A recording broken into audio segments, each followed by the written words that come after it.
Herkese merhaba, ben Zeynep. Hobi Sever YouTube kanalıma hoş geldiniz. Bugün sizlere tığ işi çiçekli üçgen şal modeli yapımını anlatacağım. Modelimiz çok güzel arkadaşlar ve çok kolay. Yapımını anlatacağım. Umarım sizler de beğenirsiniz. Birlikte çalışırız. Hemen şöyle yakından bakalım.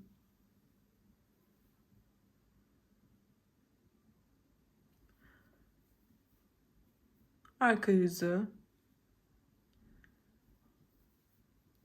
Gerçekten çeyizlik, oldukça güzel, şık bir şal modeli. Ben yaparken, bu modeli anlatırken sizlere şöyle Alize'nin simli şal ipini kullandım. Dilediğiniz markalarda ya da farklı ipliklerle de rahatlıkla yapabilirsiniz. Yine anlatım yaparken 2 milim bir tığ kullandım. Şimdi dilerseniz hemen model anlatımına başlayalım. Ben tarifimi hazırlarken koton bir iplikle yine 2 milim tığımla anlatım yapacağım. Daha rahat görmeniz için. Bismillah diyoruz ve başlıyoruz. Zincir yapımıyla başlayalım. 6 tane zincir yapalım.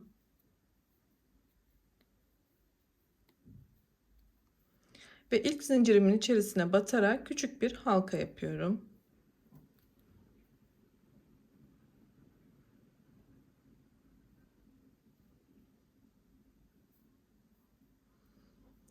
Bu ipi de ön tarafa alarak ben arada yürüteceğim arkadaşlar. O şekilde ilerleyeceğim. Şimdi burada 3 tane zincir yapıyorum. Ve üzerine aldım. Halkamın içerisine 2 tane ikili trabzan yapıyorum. İkişer ikişer çıktım. Üzerine aldım. Tekrar aynı boşluğa ikili trabzan yaptım. Zincirim dahil 3 tane kabul ediyorum. Arada 2 tane zincir yaparak 3 tane ikili trabzan daha yapıyorum.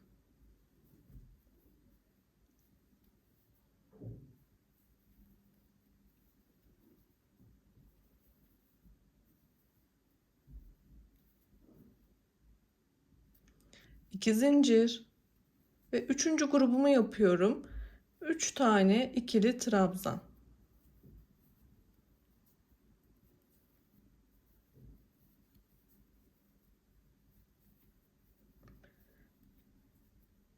Tekrar 2 zincir, 3 tane ikili trabzan daha yapıyorum.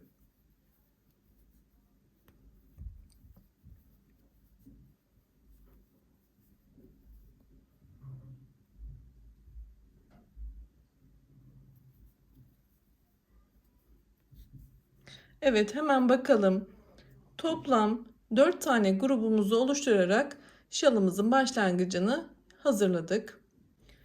Evet, şimdi devam ediyorum. 4 tane zincir yaptım ve çevirdim.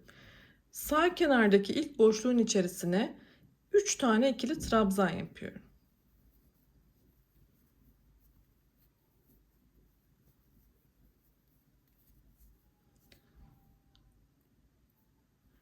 Arada 2 zincir, yine aynı boşluğun içerisine 3 tane ikili trabzan yapıyorum.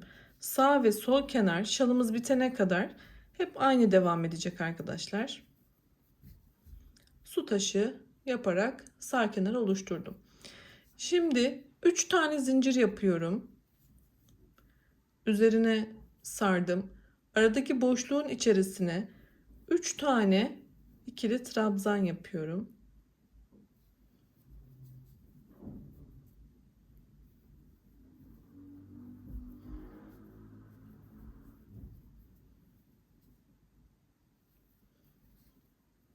Şöyle bakalım. Tekrar 3 zincir ve buraya da sol kenarı yapıyorum. 3 tane ikili trabzan,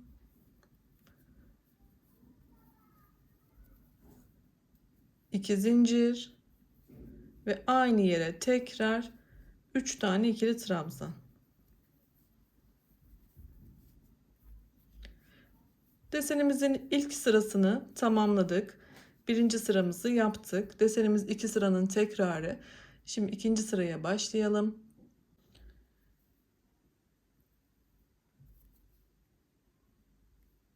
Evet, 4 tane zincir yaparak yeni sıramı başlıyorum. 4 zincir yaptım ve döndüm. Şimdi üstüne alıyorum. Sağ kenarı yine tekrar ediyorum. Su taşı yapıyorum. 3 tane ikili trabzan, 2 zincir, aynı yere 3 tane ikili trabzan, kenarlar hep aynı ilerleyecek.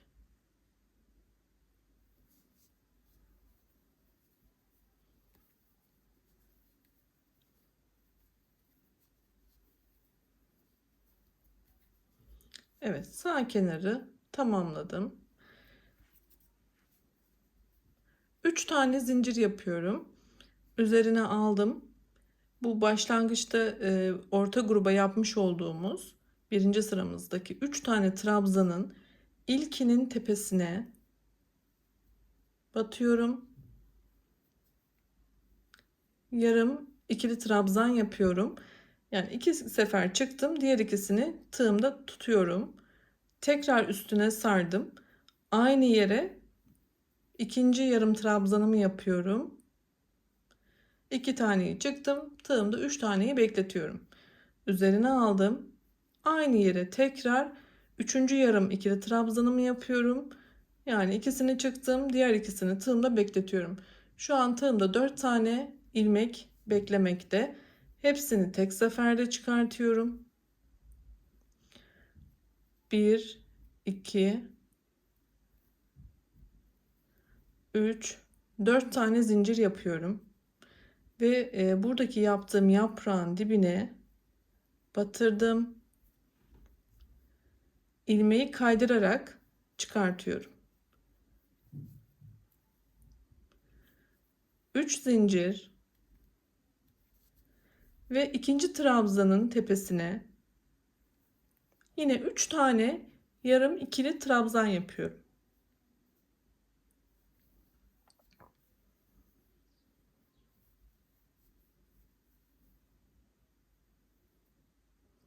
Tığımda 4 tane ilmek var. Hepsini tek seferde çıkartıyorum.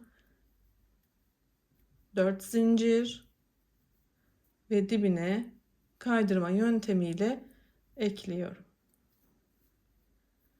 3 zincir. İkinci yaprağımı da hazırladım. Şimdi üstüne aldım. Son trabzanımın tepesine 3 tane ikili yarım trabzanımı da yaparak üçüncü yaprağımı da tamamlıyorum.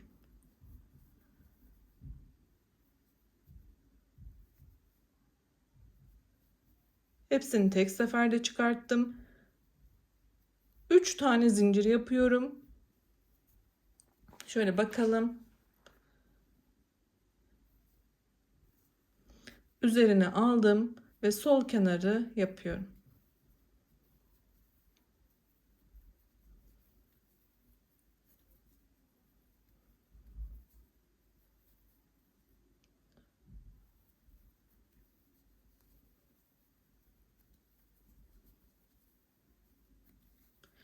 Evet, ikinci sıramızı da tekrar etmiş olduk, yapmış olduk.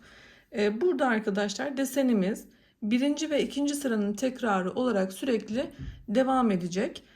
Bir sonraki sırada birinci sırayı tekrar ederken desen sayımızı da 2'ye artıracağız.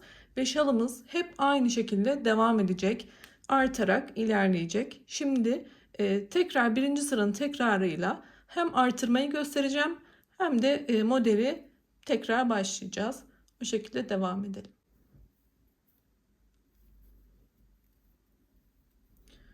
4 tane zincir yaptım ve sağ kenarı yaparak yeni sıramı başlatıyorum.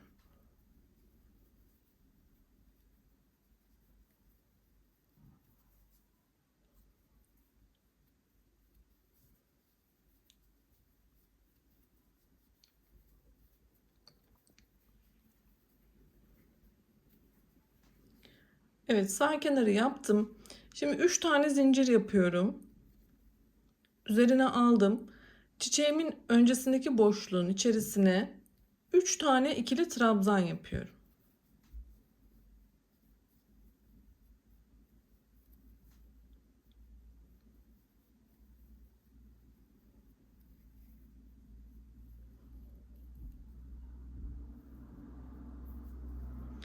3 zincir, çiçeğimin ortasındaki yaprağın tepesine bir tane sık iğne ile zincirimi sabitledim. Tekrar 3 zincir üzerine aldım ve sol boşluğun içerisine de 3 tane ikili trabzan yaparak ilerliyorum.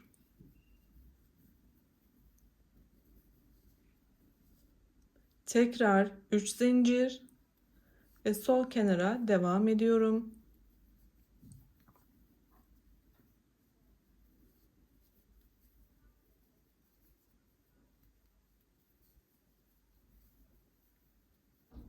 Kenarları hızlı geçiyorum. Çünkü sayılar aynı arkadaşlar. Evet, şöyle bakalım.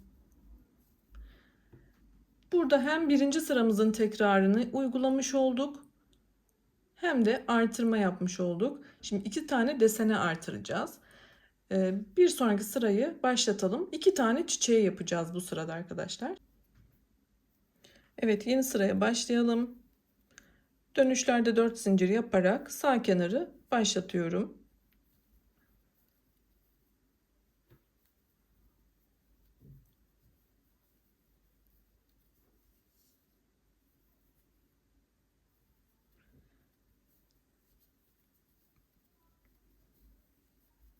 Buraları hızlı geçmek istemiyorum. Yabancı abonelerim sıraları takip edemiyorlar yoksa arkadaşlar. Videomuz uzasın da istemiyorum ama onlar da elimizi takip ettiği için burayı böyle anlatmak istiyorum. Tekrar 3 zincir yaptım. Sağ kenarı başlattım.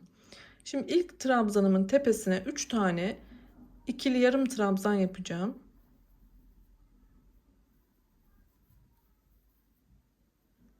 Dört tane ilmeğim olduğunda hepsini tek seferde kapatıyorum. 4 zincir ve dibine kaydırma yöntemiyle sabitliyorum. Tekrar 3 zincir. İkinci yaprağımı da ikinci trabzanımın tepesine yapıyorum.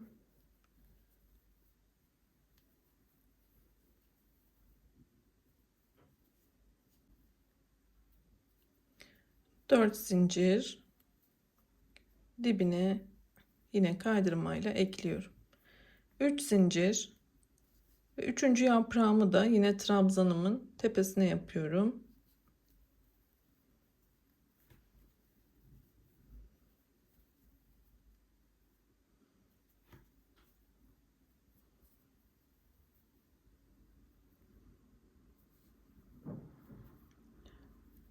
Burada 3 tane zincir yapıyorum ve buradaki deseni atlayarak şöyle bakalım önce. Bakın 3 tane yaprağımızı yaptık ve çiçeğimizin ilkini tamamladık. Bu aralara herhangi bir şey yapmadan direkt şuradaki trabzanımıza geçiş yapacağız. Yani bu noktaya batarak yeni çiçeğimizi oluşturacağız. Üstüne aldım. İlk trabzanımın tepesine batıyorum ve ilk yaprağımı yapıyorum.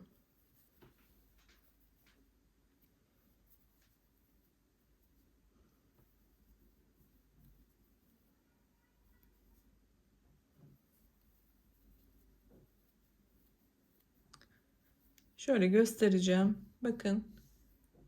Hemen diğer çiçeğimin yapımına geçmiş oldum. Ve bunu tamamlıyorum.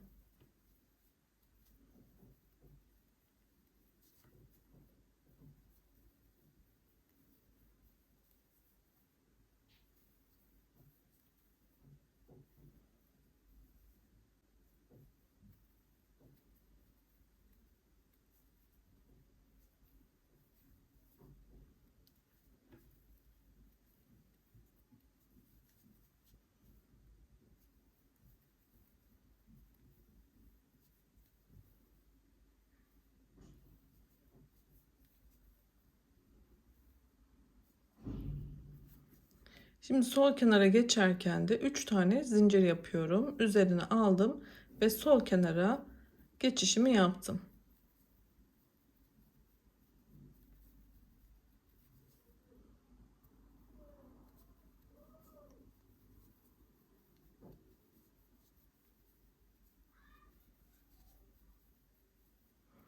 Hemen bakalım.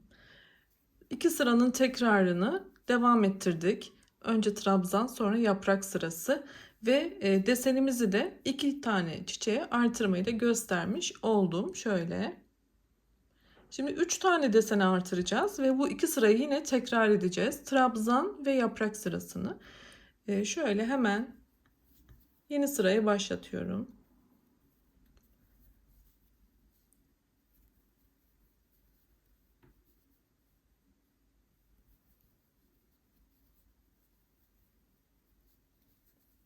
Sağ kenarı yapıyorum.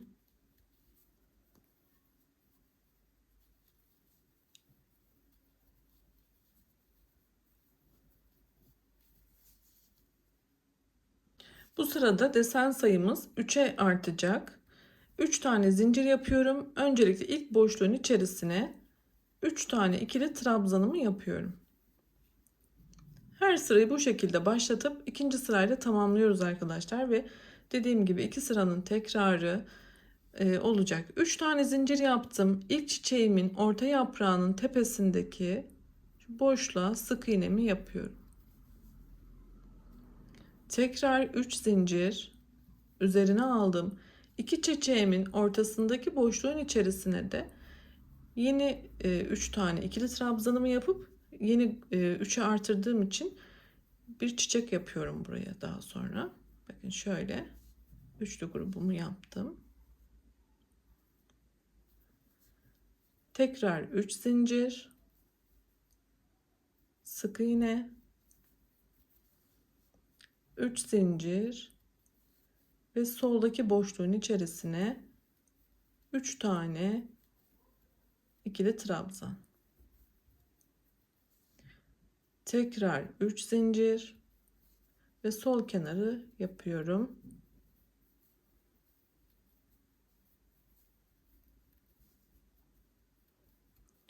Böylelikle size hem başlangıcı kurmuş oldum hem de sıraları nasıl artırmanız gerektiğini de adım adım anlatmış oldum arkadaşlar. Bundan sonra geri döndüğümüzde çiçeklerimizin yapraklarını yaparak desen sayımızı 3'e artıracağız. Daha sonra 4'e 5'e o şekilde artarak devam etmekte. Trabzanlarımızın tepesine çiçek yapraklarımızı yapalım ve desenimizi gitgide büyütelim. Şöyle bakın. Şimdi dilerseniz büyük desenimize bir kez daha bakalım.